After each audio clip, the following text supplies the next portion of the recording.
Hello friend, आप सभी का स्वागत है Abhijeet study point YouTube channel में। आज के इस वीडियो में यूपी वेट एंट्रेंस एग्जाम 2026 के लिए जीके का प्रैक्टिस सेट करने वाले हैं। तो वीडियो को शुरू से लेकर अंत तक देखिएगा। चैनल पर नए हैं, चैनल को सब्सक्राइब कर लीजिएगा। पीडीएफ के लिए Abhijeet study point Telegram channel को ज्वाइन कर लीजिएगा। आज की क्लास में हम जीके के 38 प्रश्न करने वाले हैं और अगर इन 38 प्रश्नों में से आपके 20 प्लस प्रश्न बिल्कुल सही हो जाते हैं तो आप यूपी वेट एंट्रेंस एग्जाम को काफ़ी अच्छे स्कोर से पास कर सकते हैं। तो आज की क्लास से कितने प्रश्न आपके बिल्कुल सही हुए हैं या कमेंट आप जरूर कीजिएगा। आज की क्लास का आपका सबसे पहला प्रश्न है, एशिया महाद्वीप की सबसे बड़ी झील निम्न में से कौन सी है? तो इसका देखिए आपको सही जवाब बताना है। एशिया महाद्वीप की जो सबसे बड़ी झील है वह है कैस्पियन सागर। कैस्पियन सागर दिया गया है आपके ऑप्शन नंबर सी में, तो सी वाला आपका बिल्कुल राइट आंसर हो जाएगा। अगला प्रश्न आपके सामने है कि सोडे की जो रासायनिक प्रकृति है वह कैसी होती है? तो इसका देखिए आपको सही जवाब बताना है। जो देखिए सोडा होता है उसकी जो रासायनिक प्रकृति रहती है वह अम्लीय होती है, तो यहाँ पे बी वाला बिल्कुल राइट आंसर हो जाएगा। अगला प्रश्न है, राष्ट्रीय ग्रामीण विकास संस्थान कहाँ स्थित है? तो इसका देखिए आपको सही जवाब करना है। देखिए जो राष्ट्रीय ग्रामीण विकास संस्थान है यह हैदराबाद में है, तो यहाँ पर आपका ऑप्शन नंबर ए वाला बिल्कुल राइट आंसर हो जाएगा। अगला प्रश्न है, निम्न में से कौन सा मुगल बादशाह चित्रकला का प्रेमी था? बहुत ज़्यादा इंपॉर्टेंट है, कई बार आपके बीएड एंट्रेंस एग्जाम में पूछा गया है। चित्रकला का जो प्रेमी था वह जहांगीर था, तो यहाँ पर आपका ऑप्शन नंबर ए वाला बिल्कुल राइट आंसर हो जाएगा। अगला प्रश्न है कि राज्यसभा का सदस्य निर्वाचित होने के लिए न्यूनतम आयु सीमा कितनी होनी चाहिए? तो इसका देखिए आपको सही जवाब करना है। राज्यसभा का सदस्य यहाँ पे निर्वाचित होने के लिए पूछा गया है तो 30 वर्ष हो जाएगा। ऑप्शन नंबर डी वाला बिल्कुल राइट आंसर हो जाएगा। अगर लोकसभा का आपसे पूछा जाता है तो 25 वर्ष हो जाता है, यह पॉइंट याद रखेंगे। बाकी कि यहाँ पे वोट देने के लिए 18 वर्ष, मुखिया बनने के लिए 21 वर्ष। इसके बाद देखेंगे नेक्स्ट प्रश्न आपके सामने है, भारतीय संसद के बारे में निम्न में से कौन सा कथन गलत है? तो इसका देखिए आपको सही जवाब करना है। देखिए यहाँ पे जो राज्यसभा है यह तो आपका उच्च सदन है, सभी लोग जानते हैं। लोकसभा निम्न सदन है, यह भी जानते हैं। और बात इस संसद में यहाँ पे इसके 2 सदन होते हैं, एक तो उच्च सदन एक तो निम्न सदन, यह भी आप लोग जानते हैं, यह भी सही है। राज्यसभा को राष्ट्रपति भंग कर सकता है, यह बात गलत है, तो यहाँ पे डी वाला बिल्कुल राइट आंसर हो जाएगा। अगला प्रश्न आपके सामने है कि विज्ञान दिवस मनाया जाता है, तो यहाँ पे विज्ञान जो दिवस है यह 28 फरवरी को मनाया जाता है, सभी लोग जानते हैं, तो यहाँ पे क्या होगा, बी वाला बिल्कुल राइट आंसर हो जाएगा। यूपी वेट एंट्रेंस एग्जाम में महत्वपूर्ण दिवस से प्रश्न बिल्कुल फिक्स है कि एक प्रश्न पूछा जाएगा। अगला प्रश्न है कि निम्न में से कौन सा रोग मच्छरों से होता है?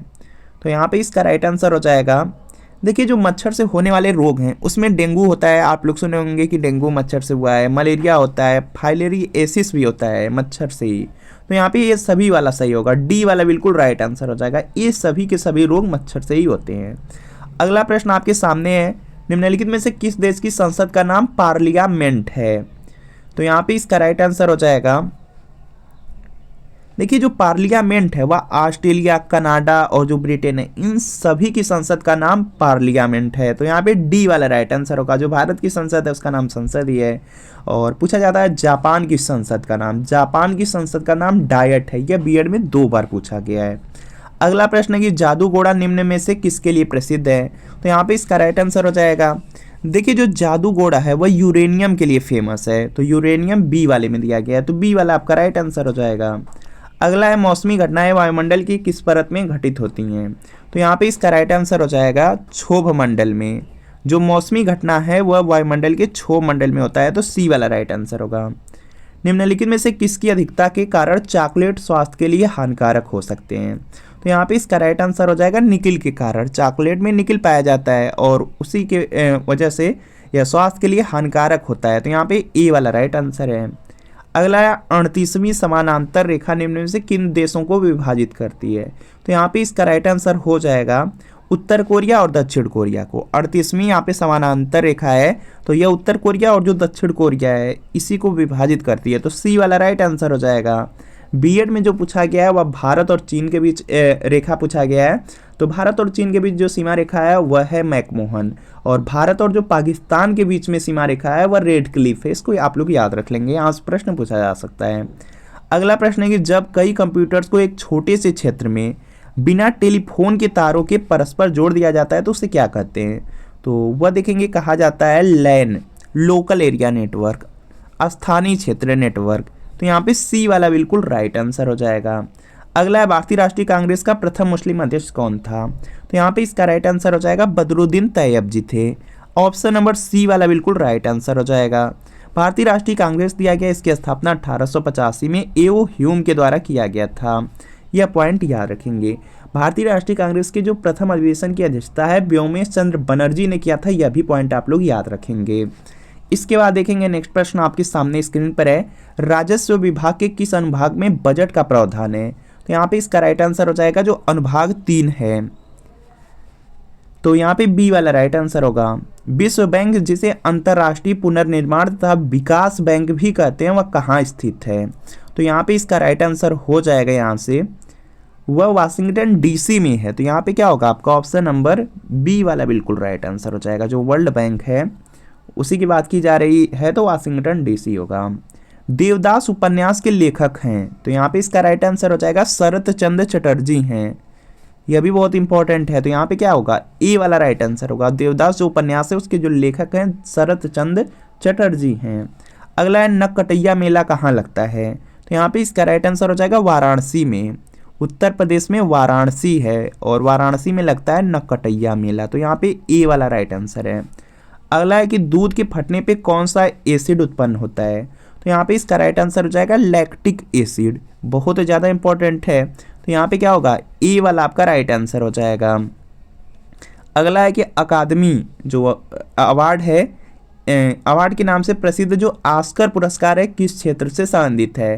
तो यहाँ पे इसका राइट आंसर हो जाएगा सिनेमा जगत से। सिनेमा में आप लोग सुने होंगे कि जो यहाँ पे एक्टर एक्ट्रेस होते हैं उनको ऑस्कर पुरस्कार मिलता है, तो इसका संबंध किससे होगा? सिनेमा से होगा, फिल्म को मिला है। तो यहाँ पे क्या है ए वाला राइट आंसर हो जाएगा। इसके बाद देखेंगे नेक्स्ट कि जननी सुरक्षा योजना के संदर्भ में निम्न में से कौन सा कथन सत्य है? तो यहाँ पे देखेंगे दिया गया है, देखिए जो जननी सुरक्षा योजना है यह 1 अप्रैल 2005 को शुरू हुई थी, यह तो बात बिल्कुल सही है। यह बीपीएल महिलाओं हेतु संचालित योजना है, यह भी सही है। यह पहले 2 जीवित प्रसवों के दौरान ही लागू होती है, यह भी सही है। तो उपयुक्त सभी वाला होगा, डी वाला राइट आंसर होगा। जितने भी कथन दिए गए हैं सब जननी सुरक्षा योजना के बारे में ही हैं और सत्य भी हैं। अगला है कि भारत के किस क्षेत्र में कार्य करने वाले लोगों की संख्या सर्वाधिक है? तो यहाँ पे इसका राइट आंसर हो जाएगा जो प्राथमिक सेक्टर है उसमें यहाँ पे सबसे अधिक लोग कार्य करते हैं, तो यहाँ पे ए वाला राइट आंसर है। अजंता की चित्रकारी में किसकी कथाएं चित्रित हैं? तो यहाँ पे इसका राइट आंसर हो जाएगा जातक। ऑप्शन नंबर यहाँ पे सी वाला राइट आंसर होगा। अजंता की जो चित्रकारी है उसमें किसकी कथाएं चित्रित है? तो जातक की कथाएं हैं, तो यहाँ पे सी वाला राइट आंसर होगा। अगला प्रश्न है नीली क्रांति निम्न में से किससे संबंधित है? क्रांति से एक प्रश्न फिक्स है बीएड एंट्रेंस एग्जाम में। नीली क्रांति की बात कर लिया गया। नीली क्रांति का जो संबंध है वह है मत्स्य उद्योग से, तो यहाँ पे क्या होगा बी वाला बिल्कुल यहाँ पे राइट आंसर हो जाएगा। इसके बाद देखेंगे नेक्स्ट प्रश्न आपका है सुभाष चंद्र बोस ने आज़ाद हिंद फौज एवं जो आज़ाद हिंद सरकार है इसकी स्थापना कहाँ की थी? तो यहाँ पे इसका राइट आंसर हो जाएगा सिंगापुर में किए थे, तो यहाँ पे बी वाला बिल्कुल राइट आंसर होगा। अगला है प्राकृतिक रबड़ निम्न में से किसका बहुलक है?